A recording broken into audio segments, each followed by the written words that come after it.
Yo, what's shaking, everybody? Welcome to a special breaking news edition of the Orange Bloods Texas Football Channel. I'm Jeff Ketchum, joined by Jason Sucamel, and the Longhorns have just picked up a pretty massive running back commitment. Cedric Baxter out of Orlando, Florida, one of the top running backs in the entire country, has given a much-awaited Longhorn commitment. It feels like we have been waiting a couple of months for this one to go down. Jason, it's gone down. I want some initial thoughts from you, but I think my own personal first thought is kind of amazing that for the last 2 months we've been waiting for this, and it never got rocky the entire time. He announced when he was going to make his decision. The Longhorns felt very good all along, and it kind of held true exactly the way, if you're a Texas coach fan or whatever, you would have hoped it would. Yeah, I had to go back earlier today, Catch, and I've had my story, and I'll just let the cat out of the bag, so to speak. But I've had my commitment story loaded in the Orange Bloods admin since June 27th, and it said something to the effect of fresh off Arch Manning's commitment, Texas. So I had to go ahead and tweak that a little bit and make it a little more timely. Even the quotes that I had were a bit outdated, but I echo your sentiments. I said this earlier on our Crewcast earlier in the week. When he announced, listen, obviously we knew it was going to be Texas, or we felt really strongly about it being Texas going back to June. But like you, Catch, I thought there would be some bumps in the road, some twists, some turns maybe. He was down to Texas, Texas A&M, Miami, and Florida. I thought maybe Miami, with everything, Miami's recruiting really well, and they're throwing around NIL money, which they couldn't throw that to Cedric Baxter, but he knows if he goes to Miami that they're throwing around NIL money. It would be there for him when he went. I mean, A&M's obviously recruiting very well, and whatever they're doing to recruit guys, they're doing well at it. Florida, the in-state schools. So I thought that Texas might really have to fight and claw to hang on to what I guess I would almost call a silent commitment from Cedric Baxter. But there never were really any roadblocks or hurdles or bumps in the road. It was kind of smooth sailing up until his announcement moments ago. And like you said, if you're a Texas fan, you couldn't be happier. This is a guy just outside the Rivals 100. Rivals is actually doing recruiting rankings this week. I think he's going to have a pretty significant bump. And I don't know that for a fact, but I think he deserves a bump. I think he'll be a Rivals 100 member when they release their next rankings update. Yeah. Jason, I was talking with somebody involved in the rankings process earlier today, and reason why I connected with him, I was like, hey, Baxter has kind of dipped a couple of times in the most recent recruiting updates. Can you paint me a picture as to why that has happened? And, from what's the Rivals national perception of Baxter, I think he is going to go up in the next rankings update based on what I heard today. And I think, the biggest concern with Baxter, at least from the Rivals national perspective, he wasn't as active on the camp circuit as a number of other guys were this summer. So while other players were impressing, he just kind of wasn't putting data points on the map for reactions. So in order for some guys to go up, others have to go down. It sounds like Baxter's been on the wrong end of that what must go up, something must come down process. But I expect him to be somewhere in that top 100 when it's all said and done. And I think he's a guy out of Orlando, Florida, that when it's all said and done, he will continue to be evaluated. I think there's a good chance that I don't know that he gets 5 stars with Rivals. I don't know that I view him as a 5-star type of athlete and running back, but I think he'll have every consideration in the world over the course of the next 4 or 5 months to not only climb in the rankings in this next go-round, but to climb in the rankings beyond that. This is a guy that everybody has their eye on. Well, he's ranked 118 as we talk, and you and I both expect that to go up. So nothing to snub your nose at, 118, man. But when I watch his film, I'm like, what am I seeing that they're not? Because that dude looks like a top 50 player in the nation easily to me. I mean, his huddle film, it's 6 minutes of touchdown after touchdown. I'm talking like 70, 80, 90-yard touchdowns, one more impressive than the next. So the guy's unstoppable in high school. He's big. He's, I hate the term like one-cut runner, but he is, man. He gets upfield when he plants. He's very patient kind of behind the line of scrimmage. When he plants and gets upfield, man, he gets upfield in a hurry. And once he gets behind that second level, they're not catching him. So Nothing to dislike about Cedric Baxter from my perspective, and just a tremendous pickup for Texas. And what I like about it also, Catch, he'd be a tremendous pickup by himself, but he really complements Trey Wisner, the other running back commitment Texas has, who's a little bit maybe a smaller back, more of a shifty back. So two kind of complementary pieces that I think you can really pair well together. And Texas now with two really talented running backs in this 2023 class. Yeah, I think it gets taken for granted that Texas historically has taken a lot of nationally recruited running backs that were national Rivals 100 members over the years. They've had a number of five-star backs, sometimes Bijan Robinson, Jonathan Gray, Malcolm Brown, Cedric Benson, who was a Rivals five-star running back before Rivals went bankrupt back in 2001, and then the new version of Rivals started. So he joins Jamal Charles, I had as a five-star, but was a little bit lower than that, but kind of in the Baxter range of rankings. This is a school that's landed a bunch of guys with this type of recruiting pedigree. Not a lot of guys, though, that from a profile standpoint, physically match Baxter. I even went back and looked at Texas football commit. The guy that I think he reminds me the most of is Eric Hardiman, who was a kid from the 2003 recruiting class and a guy that I've long thought would have been an NFL player and a star at Texas had he not found himself in trouble. It's such a dated reference that I went into the database and just looked through the entire state of Texas for all 4- and 5-star running backs that the state has produced since 2002.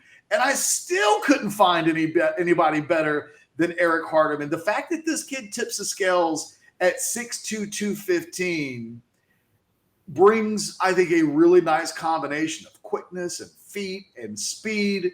He's not an easy guy to historically point to and say, he's like this. He's a bit of his own unicorn. Yeah, those names you mentioned, I'm trying to think, gosh, who of those would I think Hardiman's a pretty good comparison for people who don't remember. Hardiman was a very talented, I don't remember what he was ranked, but he was ranked pretty highly and a very explosive runner like Baxter. He's not Cedric Benson. He's probably not as powerful as said Benson, but he's maybe, faster than Benson was. So it's kind of a different breed than those 5-star backs you mentioned. But I think that Hardiman comparison, I can see it where you're getting that because Hardiman was pretty explosive and he was a big back as well. I think big backs, I think Dante Foreman, he's not like Foreman necessarily either. So, you don't find a lot of backs with his size, with his kind of quickness and acceleration and top end speed. So it is kind of hard to find what I would call a good apples to apples comparison for him. I thought of Soso Jamapo, the former UCLA player, but he didn't pan out. So yeah. I didn't want to make that comparison to a guy that really turned out to be one of the worst 5-star running backs that Rivals has ranked over the course of the last 20 years. But he was a guy that from a size profile and kind of a running style standpoint, Baxter somewhat compared to. I still like the Eric Hardiman comparison more than any other. And selfishly, Cedric Baxter gives me a chance. I'm looking forward to watching him in college because whatever he does, I will think to myself, this is what it might have been like to watch Eric Hardiman run the football. I don't mean to turn this into an Eric Hardiman video, but when I make that comparison, it brings back a lot of memories because if we're talking about all-time coulda, shoulda, woulda players that the Longhorns have ever signed, Hardiman's a guy that I would have loved to have just seen stay on the straight and narrow, and what might his career have looked like. That would have been an extra running back on that national championship 2005 team. There's just seeing him in the backfield with Vince Young would have been interesting. So Cedric Baxter for me is like a second chance at watching a guy that a long time ago I really would have loved to have seen pan out. And when I look at Baxter, Bijan and Roschon leave the depth chart after this season, barring something completely unforeseen. I mean, one of those two guys could get hurt, and there could be a Derek Kerstetter type situation where they return in part because an injury affects their draft status. But assuming that both of those guys don't get hurt and go through this senior season and go off to the NFL, You're talking about next year a running back depth chart, which Baxter enters, where you've got Keelan Robinson, you've got Jonathan Brooks, you've got Jaden Blue, three guys that I think we all like, but not three guys that will have such a handle on the position that a player like Baxter couldn't come in and really make a niche for himself and maybe first or second team at running back, but a guy that plays a lot as a true freshman. Yeah, he's got that kind of talent. It's a position where, we've seen freshmen can contribute early. Sometimes fans would say not early enough at Texas. They like to see those freshmen even earlier than, Bijan, they brought him along slowly. And Cedric Benson, we all remember he was brought along slowly, but there's talent in that room. I think Jonathan Brooks is very good. We think Jaden Blue is going, he was a very talented player coming out of high school before he kind of sat out a senior year and everybody kind of forgot about him a little bit, but he was a top national prospect at one point. So, but there's not a ton of proven depth. I mean, we'll see, like you said, we'll see what happens this fall, but I'd almost be surprised if Baxter wasn't involved. I'm not saying he's going to be the front runner or the starter or anything, but I'd be surprised if he wasn't involved in that rotation or that depth chart to some degree as a true freshman. I think he's that talented, and there's that kind of opportunity if you're just looking at the roster. Last thing on today's commitment from Baxter that I find really interesting, and by all means, if you've got any final thoughts beyond that, we can empty the satchel of our notes, if you will. But there is a 5-star-ish running back in the state of Texas this year, and it's Ruben Owens. And for a long time, Ruben Owens dominated the running back conversation inside the state of Texas, commits to Louisville. And quite frankly, that whole situation with Owens had been trending away from Texas for a while, that there wasn't another running back in the state that you would point to and say he's on that level. It's really impressive that they've gone out to Orlando, Florida.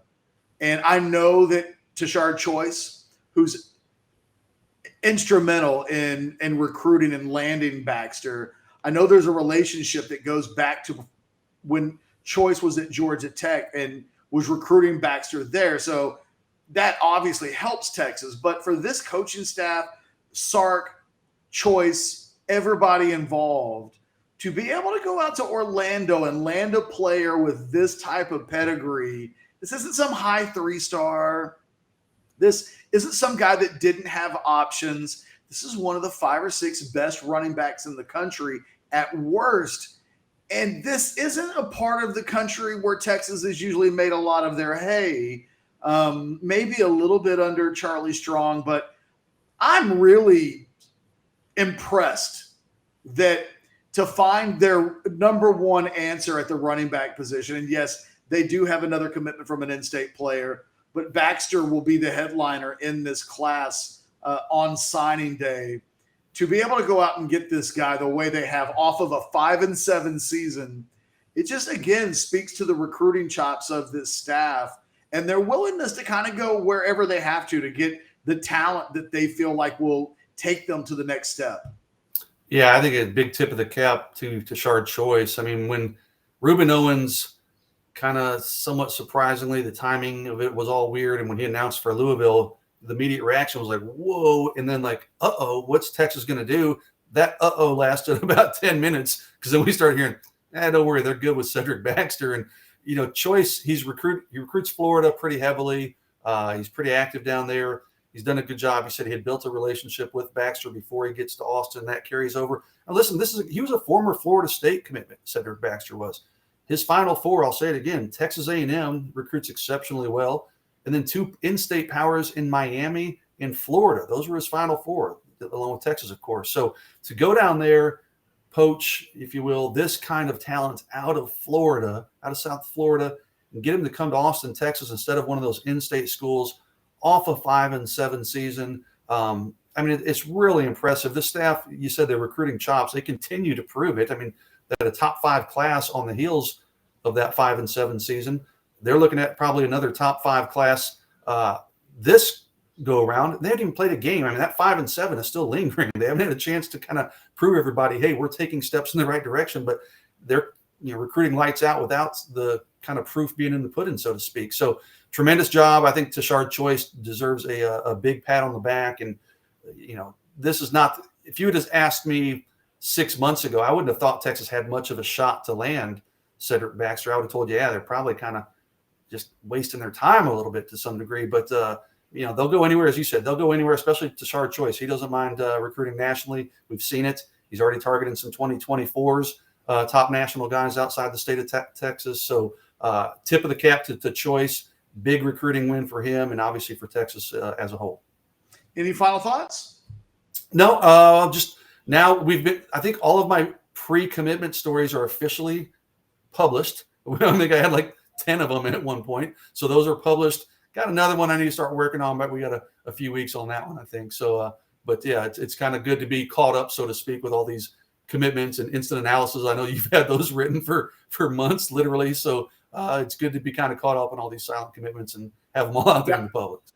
I actually wrote 2 instant analysis pieces for this particular commitment, and it's a great remark. Like as you started talking, I was trying to think in my head, was there anybody else that I had? And, quite frankly, I hadn't written a Jalen Hell or a Jordan Matthews pieces. Those are potential looming commitments, but it would be disingenuous to say that those were among they weren't. I didn't have those written back in June, but there was a group of just a bundle of guys that we thought were, and I think the only guy that I wrote one on that Texas didn't get a commitment from, I did have a Braylon Shelby commitment piece written. There was a moment there where I thought he might be a part of this wave of momentum. It didn't quite go like that, but everybody else they did end up getting. And I'm like you, I don't have any more stories that are squirreled away.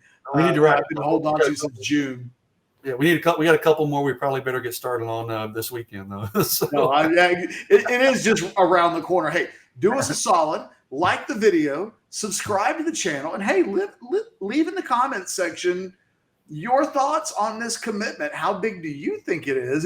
It's funny. We talked about we think he's going to be up in the Rivals 100 when it's all said and done.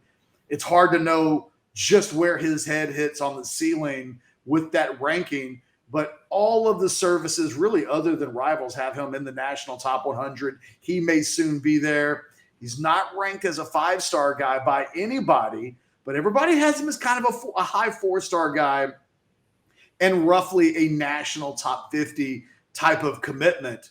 You think that's too low? Do you think that's about right? Would you go even higher? Leave that comment in the comment section. And again, like the video, ring the bell, get notifications. And by all means, if you haven't subscribed to the channel yet, it's picking up hot and fast as we enter the football season. Jason just mentioned there's a new recruit cast out on the channel in the last, 12 hours or so, depending on when you watch this video. I did my OB at Night show last night.